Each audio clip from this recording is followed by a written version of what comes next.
But speed is not everything in Wi-Fi, because as you saw, speed is important, but we're also wasting a lot of time exchanging frames just to understand the environment and making sure that things are working fine. So there is a big part of the 802.11 standard which is about trying to make the cell more efficient, not faster, more efficient, make better usage of the time we have sending and receiving frames.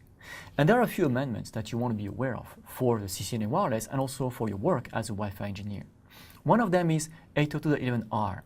This one is for roaming. When you roam from one access point to the other, you're going to lose connectivity to one AP, you're going to have to discover the next access point, and then you have to associate to that next access point.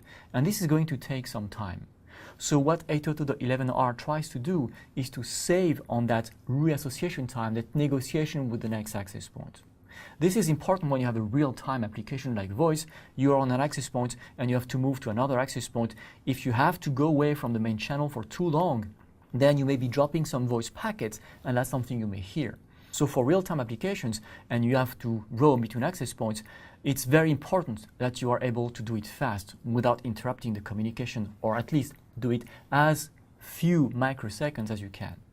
So what 11R does, it's allowing the station to still be associated to the first station on the left, and then pre-discover the access point on the right, pre-negotiate with that access point on the right credentials like security, pre-shared key, etc., and also QoS level. And once this is set, only then leave the old access points and jump to the next one. Whereas in theory for 802.11, you first have to jump off the first access point in order to jump to the next one. With 11R, you can pre-negotiate your parameters before doing so. And that's, of course, saving you time. You do it before you really have to jump away. Another one you may have heard of is 802.11u. So what this does, it's implementing in 802.11 a Wi-Fi Alliance certification called Hotspot 2.0, which aims at improving the efficiency of you connecting to a hotspot network. And what 11u does for that Hotspot 2.0 initiative is to describe how your station can discover what is behind the access point. It can say, do you have any internet connection? Do you have free Wi-Fi? Or is it a private network where I have security? You can pre-discover what is behind the access point, what kind of network is behind it, to decide if you can or not join that network. And if you can, it can also try to relay your traffic from the access point to maybe some place like your service provider, where you can pre-authenticate using maybe your SIM card in your phone, so that your station can join automatically and securely the Wi-Fi network without you having to go to a web page, enter some questions about your name and email address, etc. So in other words, 11u tries to describe exchanges of frames that allow you to discover the network behind the access point and automate your authentication to the network if what is behind allows it. So that's very efficient, because instead of using open like you would use for web authentication type of hotspot, you can do all that with a secure exchange using WPA-v2.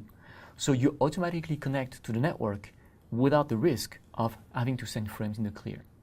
Not all stations, not all networks support 802.11u, but it's a good protocol and it's very promising. And a lot of service providers are implementing that Hotspot 2.0 initiative, which part includes 802.11u. Another protocol you have to be aware of, and we'll talk about it in Module 4, is 802.11w, which is security of management frames. And the reason why is because if you look at what we've been doing so far, there are some frames that are unicast and those can be encrypted. But the management frames, such as disassociation, reauthentication, beacons, etc., those are not encrypted. They are broadcast, and they are management frames anyway that you may need to send some stations to where they are not associated to you yet. So those are not protected. And that allows any hacker to spoof, imitate those frames, and disconnect clients by pretending to be the access point and deconnecting clients. So that's a problem in secure conscious environment. So what 802.11w does is to provide the ability to sign those management frames between the station and the access point, so that if anybody tries to imitate the access point, the station will know that the message is not signed properly, because there is a security code that is secret between the AP and the client, and that would be missing from what the hacker is trying to send, and therefore it's going to ignore those frames from that hacker. Again, we'll come back on that more in detail in Module 4. Another important protocol is 802.11k. What this one does is to manage the station better by avoiding them from the need to scan whenever they need to roam. And the way it works is that when you have an access point and the station joins that access point, it can right from the beginning say, what kind of neighboring access points do you see and what channels are they on? And the AP can return that list of neighboring access points. And the advantage, of course, is that the client already knows what channels to scan if it needs to move away from that access point, so it's not going to waste any time scanning channels where there is no neighbor. It's going to save time when roaming. Be careful because things are a bit more complicated than they look, as you can see on this slide. With 11K, what you do is that when you join the cell for the first time, you're going to ask for that list of possible neighbors around. So that's what we just saw. But there is also another protocol which is called 802.11v, which is a 400-page amendment to 802.11 that improves clients' conditions with many, many things. And one of the parameters is what they call the BSS transition management.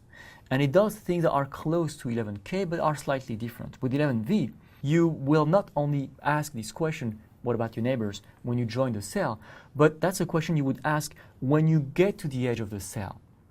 So you move away from the AP, and at some point you tell the AP, I'm at the edge of the cell, I think, which neighbor do you think I should go to? And the AP can return a list of neighbors or just one if it knows where you are. So you see that's different from K, where we get that list when we just join the cell. Also in 11V, there is also the possibility where your access point can tell the client when it's at the edge of the cell, you know, your data rate is too low, you are away from me, you should not stay there, you should jump, and this is the access point you can go to. So you can push the client to another access point. That's called the unsolicited optimized roaming request. Those features are implemented on Cisco controllers, by the way. The 11V amendment also implements another ID, but no client vendor implements it yet. So on Cisco code that you have for a CCNA wireless, this is not implemented yet either, which is the one you see at the bottom, which is the unsolicited request, where the client wants to join the cell and the AP says, no, you know what, my load level is too high, I don't have space for you, join the other access point instead. So no client vendors today implement that feature because they don't want to be refused to join to any cell, so they don't implement that yet. So in code 8.0, which is the code you have to work on for the CCNA wireless, that feature is not there. 11V BSS transition management, by the way, is also not in code 8.0, it's code 8.1. The two features you see at the top are in code 8.1. So for the CCNA exam, you may be asked about 11V in general, but you cannot be tested on the feature itself because in 8.0, 11K is present in the controller, but 11V is implemented in 8.1 only. So those are the main ones. But if you're interested in 802.11, it's a good read, 4,000 pages, full of amendments. And those amendments are new ideas, as you can tell, that the 802.11 committee is working on and that get integrated into the standard. And to identify them from the original standard, we give them those letters. But there are plenty of those. So 11AC, of course, you know that one. There's also 802.11p, which is car-to-car communication, some protocol to exchange information about traffic and maybe car conditions. But also 11Z, which is direct communication between devices in a secure manner, which is a kind of extension to Wi-Fi Direct. There's also 802.11y that was published in 2008, which allows Wi-Fi in a 3.6 GHz band. But it's only for the US, and not a lot of people have been implementing it, so you may not see that very often. There's also 802.11s that we mentioned earlier on mesh networks, describing the protocol for mesh outside. And again, we say this one is not used so much yet.